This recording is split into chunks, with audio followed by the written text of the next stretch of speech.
Hola, muy buenas tardes, muy buenos días para quien estuviera mirando este video por la mañana o por la tarde. Nuevamente estamos acá para traerles la segunda parte del tema tan interesante que habíamos empezado la semana pasada, el cual es demencia en el adulto mayor. Bien, recordemos, como habíamos dicho antes, que la demencia se va a caracterizar por la pérdida progresiva y crónica de varias funciones del cerebro, entre las cuales se cuentan la memoria, el pensamiento, la orientación, la comprensión, pero también la capacidad para comunicarse. Entonces, tenemos que tener en cuenta que no va a haber una capacidad para retener nueva información, pero también se va a afectar fuertemente la conducta del paciente. Hay que ponerle especial atención también a las enfermedades que suelen aparecer en la etapa del adulto mayor, que también pueden experimentar un deterioro y un empeoramiento. ¿Cuáles son los riesgos en la demencia? Bueno, hay varios riesgos asociados a la demencia. Entre ellos están las caídas. Claro, porque el equilibrio se afecta, pero también la visión puede afectarse, ¿verdad? También la fragilidad de los huesos y de los músculos. Otro riesgo importante son los extravíos, no solamente de cosas, pero también de la persona en sí, porque la capacidad de orientación se pierde. Entonces, y también, como suelen reportarnos nuestros pacientes, algunos usuarios quieren salir de la casa y también se va a dar el tema de la deambulación, ¿verdad? Otro de los riesgos en la demencia son los negocios riesgosos, porque se pierde la capacidad para saber administrar, para saber administrar el dinero, pero también se van a dar los engaños que son muy frecuentes en esta edad. También se pueden dar alteraciones de la piel, esto debido a la condición sedentaria de algunos pacientes y de postración también se puede afectar, también a nivel muscular. Otro de los riesgos puede ser algunos trastornos más importantes, como son los trastornos del ánimo, los trastornos del sueño y también la agresividad. La vamos a ver más adelante. Bien, revisemos ahora los cambios conductuales que se dan en el paciente con demencia. Es importante puntualizar que estos cambios, el paciente no tiene control sobre estas conductas, pero son lo que más angustia a la familia que se da cuenta de estos cambios. En muchos casos el paciente también va a ser consciente de estos cambios. Estos cambios se dan en la generalidad de los pacientes, aunque en diferentes proporciones. Revisando entonces, en el 30 a 50% de los pacientes se va a dar la depresión. La depresión siempre está relacionado con una pérdida, ¿verdad? En este caso van a ser la pérdida de diferentes funciones que ya no se experimentan como que no están más. Pero también en la depresión se van a dar otros síntomas como la desmotivación, la apatía, la falta de energía, el cambio en el apetito, entre otras cosas, ¿verdad? Otro de los síntomas son la ansiedad, la angustia también, al darse cuenta de estos cambios y al darse cuenta que ya el funcionamiento ya no es como antes. Al darse cuenta también de que se han perdido no solamente cosas, sino también citas, sino también se han olvidado cosas importantes. Otro de los cambios importantes es la manía o la agitación, ¿verdad? Que se da en el 5 a 15% de los pacientes, donde va a haber conductas erráticas, agresivas en algunos casos, donde se manifiesta de manera compleja, pues se va a manifestar también en síntomas de agitación, en síntomas de negativismo a veces, en síntomas de querer salir de la casa, en síntomas de querer arrancarse, entonces van a haber multiplicidad de situaciones donde se va a manifestar esta agitación. También pueden manifestarse alucinaciones visuales, donde el paciente va a percibir algunas cosas que no están, que no son, pero las va a percibir de manera muy real. Otra de las cosas, claro, pueden haber también suspicacias, percepción de que lo están robando, de que lo están secuestrando, va a percibir extraños en la casa, a veces no perciben su propio reflejo en el espejo y piensan que se trata de otra persona o que alguien ha sustituido su cuerpo, ¿verdad? También puede haber suspicacias, percepción de infidelidad, de abandono, de persecución. Todo eso tiene que ver con las alucinaciones visuales y también con las ideas delirantes. También se dan los falsos reconocimientos donde puede no reconocerse a sí mismo o confundir a las personas, ¿verdad?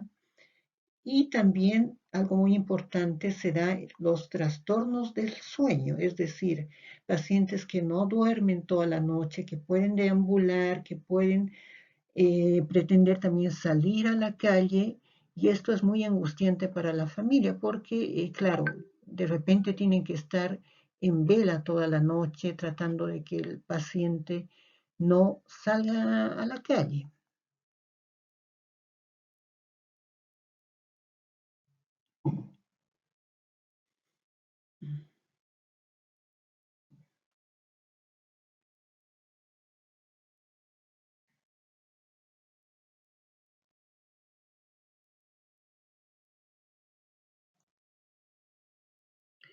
En cuanto a los tratamientos, vamos a ver que existen tratamientos de dos tipos. Vamos a diferenciarlos principalmente en dos tipos. Obviamente el tratamiento médico psiquiátrico que consiste en el control médico, pero también en la administración de fármacos que son específicos e inespecíficos. Los fármacos específicos van a controlar, van a disminuir un poco los síntomas de la demencia y los inespecíficos van a controlar los problemas asociados como el trastorno de sueño, la agresividad y la depresión. Es importante que el familiar se informe de la acción de estos medicamentos, pero también dé la información al médico sobre las diferentes enfermedades que pueda tener el paciente, ¿verdad? Y otra cosa bien importante que no está de más también mencionarlo, eh, no dar medicamentos que no hayan sido prescritos, por más que de repente un vecino nos recomienda que esto le hizo bien a un familiar, pero esto es bien importante, ¿verdad? No dar medicamentos que no han sido prescritos y evaluados por el médico. Y en la otra pata, digamos, o patita del tratamiento, viene el tratamiento psicosocial, que tiene que ver con el cuidar al cuidador, es decir, el cuidador, la persona que está a cargo, que es responsable del paciente con demencia, necesita también un cuidado, ¿verdad? Y una orientación y una información bien completa. También está el tema del control de las enfermedades concomitantes, como que se dan mucho en esta edad, que tienen que ver con la hipertensión, la diabetes, el colesterol, problemas al corazón, a los pulmones, que se dan mucho, claro, con el deterioro de la salud en general. Y también está el apoyo y orientación social en trámites sociales y legales que también son propios de esta edad. Bien, es importante aclarar que no hay como una receta como para el tratamiento del usuario con demencia, pero sí hay unas medidas generales que es importante a tomar en cuenta, ¿verdad? Es importante que podamos establecer una rutina en la vida del paciente, del usuario con demencia, es decir, una rutina que tiene que ver con los horarios de comida, pero también de sueño y de actividad en el día. ¿Ya? Otra de las medidas importantes es mantener dentro de lo posible la autonomía de la persona, es decir, que no pierda esa autonomía, esa capacidad de hacer las cosas por sí mismo, pese a que cada vez va a ser más difícil y cada vez va a ser más dependiente de los demás para hacer sus cosas, ¿verdad? Pero propiciar también la autonomía y también que pueda hacer pequeñas tareas en el hogar para que también pueda sentirse útil. Otra de las medidas importantes es cuidar la comunicación verbal y no verbal. Tiene mucho que ver con el no discutir con la persona, no agredir, evitar comentarios ofensivos, cuidar mucho el lenguaje no verbal, que se dice que es más que dice más nuestra comunicación no verbal, el lenguaje de los gestos, de las miradas, de las posturas, de cómo se dicen las cosas que nuestro mismo lenguaje verbal. Entonces expresamos más con el lenguaje no verbal que con el lenguaje verbal. Es importante también tener cuidado de los sentidos. Ustedes saben que en esta etapa de la vida aparecen muchos problemas con el tema de la sordera, la falta de visión también, que se van a empeorar también con el tema de la demencia. Hay que simplificar las actividades cotidianas, así como simplificar también la comunicación con el usuario. Como les decíamos antes, no intentar, y esto es muy importante, con medicamentos no recetados, que a veces otras personas de buena voluntad pueden decirnos que les ha resultado bien a ellos, ¿verdad? Pero es muy importante que esto siempre sea evaluado por el médico tratante. Por supuesto, también tratar en lo posible de exponer al aire libre y al sol a nuestros usuarios familiares con demencia, pues tienden al encierro, ¿verdad? Y a veces también la familia puede tender a, por falta de información, a no dejar salir o evitar que salga la persona, ¿verdad? Es importante también tener a nuestros usuarios, a nuestros familiares identificados con fotos actualizadas y que uno también posea esto en, en el caso de que pudiera haber un extravío, ¿verdad? Bien, ¿cuáles son algunas medidas en particular para la prevención de caídas, de accidentes en el hogar y también para el cuidado del sueño? Consideremos, como habíamos dicho antes, que en esta etapa se van a alterar mucho la coordinación y también se vuelven muy frágiles los huesos y los músculos, ¿verdad? En este sentido, hay que evitar tener obstáculos al paso en la casa, ¿verdad? Tratar, digamos, de que no hayan puntas salidas, de que no hayan muebles donde el paciente pueda tropezar fácilmente, ¿verdad? Evitar que deambule solo también, esto afuera o en la casa también. Por eso es importante mantener como ciertas rutinas, ciertas actividades donde se pueda estimular también todavía las actividades o las funciones que pueda tener el usuario, claro, en las etapas más leve, moderada, antes que la avanzada, ¿verdad? Hay que proveerse también en el caso de la fragilidad, de la descoordinación, de ayudas para caminar como bastones, silla de ruedas. Hay que estar atento a ello y también hay ayudas que pueden estar dentro de los programas de gobierno, ¿verdad? Bueno, es importante también prevenir el acceso a escaleras, ¿verdad? El acceso a puertas donde bueno, esto es importante también donde se etiqueten algunas sustancias que puedan ser riesgosas, ¿verdad? Como elementos tóxicos, venenos que a veces uno tiene para el uso de fumigación. Es importante que vayan etiquetados y que ojalá no estén al acceso, ¿verdad? Evitar también acceso a corrientes eléctricas, bueno, como decíamos antes, sustancias tóxicas. Otra de las cosas es, bueno, respecto al cuidado del sueño, es importante mantener en lo posible activo al paciente, ¿verdad? Con actividades que pueda realizar de ayuda en la casa, pero también pequeñas actividades como que puedan cansar a la persona, no solamente físicamente, sino con juegos, con actividades que puedan facilitar también un poco la estimulación de la memoria, ¿verdad?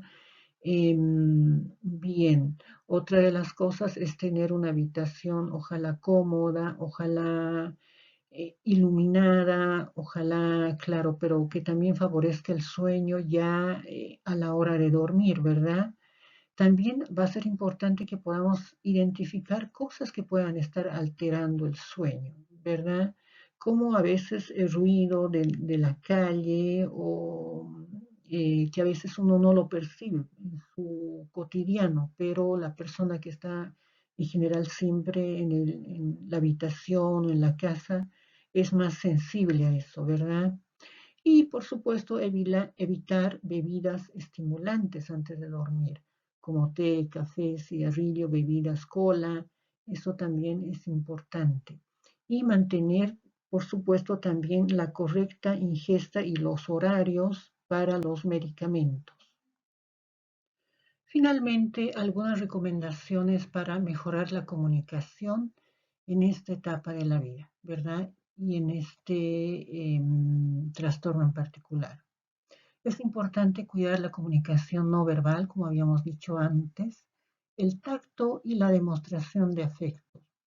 Entonces va a ser bien importante poder hablar claro y lentamente y también de frente. Recuerden que se afecta también la audición y la visión. El lenguaje ojalá fuera sencillo y claro y evitar órdenes y lenguaje agresivo, ¿verdad? Entonces, lo que tenemos que hacer es llevar al paciente hacia la seguridad, es decir, la seguridad en el sentido de que está en un ambiente seguro y con personas que lo quieren y lo protegen, ¿verdad? Porque está experimentando una pérdida de esta seguridad por la pérdida de todas las funciones que estaban dadas por sentadas en algún momento. Entonces, hemos de evitar ambientes agresivos, confusos, y esto no solamente en el orden de las cosas, en el orden de la casa, sino también en el orden de las relaciones, de quien, bueno, hay muchas eh, usuarias que nos han dado, porque esto también lo hemos recogido a través de la conversación constante con nuestras usuarias cuidadoras que también han usado algunas técnicas, algunas estrategias para mejorar la convivencia, mejorar la relación. Se puede usar etiquetas para ir recordando cuáles son los objetos, dónde están los lugares, dónde está el baño, dónde está la cocina. También esto ayuda a la memoria, bueno, pero puede ser que en algún momento pierdan la capacidad de lectura, ¿verdad? Eh, Ahora, es importante también poder recordar al paciente las rutinas, las horas, dónde está, qué día es, quiénes son los miembros de la familia. Es importante no enfrentarse con el paciente, no discutir por los cambios, ¿verdad? Recordemos que el paciente no es consciente ni puede controlar sus síntomas, sus cambios. ¿Verdad? Entonces, estas son algunas de las pequeñas recomendaciones que podemos dar para hacer de la vida de nuestros pacientes, de nuestros familiares, un lugar más seguro, más afectivo en estos últimos años que le pueden quedar. Bien, esta es la última parte entonces de los aspectos generales del trastorno por demencia. En próximas sesiones podríamos trabajar otros temas que tienen que ver con el autocuidado del cuidador y también estrategias para el autocuidado. Les agradezco su atención. Muy buen día.